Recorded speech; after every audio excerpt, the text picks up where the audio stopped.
Smoke test எப்படி பண்ணுவாங்க அப்படின்னா, ஸோ ஸ்மோக் டெஸ்ட்டும் இதே மாதிரி தான்.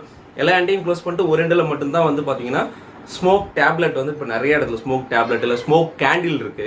ஸோ அந்த மாதிரி இதை வந்து பார்த்தீங்கன்னா லைட்டாக கொளுத்திட்டு உள்ள வச்சுட்டாங்க அப்படின்னு வச்சுக்கோங்களேன், ஸ்மோக் ஃபுல்லாக அது உள்ள போய் அக்குமுலேட் ஆகிடும். பட் ஸ்மோக் அக்குமுலேட் ஆனாலும் அதை ஃபுல்லாக எல்லா இடத்துக்கும் அது நீங்கள் எவ்வளோ தூரம்னாலும் நீங்கள் வந்து அந்த ஸ்மோக்கை வந்து நீங்கள் கொஞ்சம் ஒரு ரொம்ப எவ்வளோ லென்த்துனாலும் நீங்கள் வச்சு நீங்கள் டெஸ்ட் பண்ணிக்கலாம். ஸோ அதுக்கு என்ன நீங்கள் பண்ணணும்னா லைட்டாக ஒரு ப்ரெஷர் ஒரு ப்ரெஷர் கொடுக்குற ஒரு ப்ளோயர்ஸ், ஏதாவது ஒரு நார்மல் ப்ளோயர், அதாவது லைட் ப்ரெஷர் கொடுக்கணும், ஹெவி ப்ரெஷர் கொடுக்கக்கூடாது.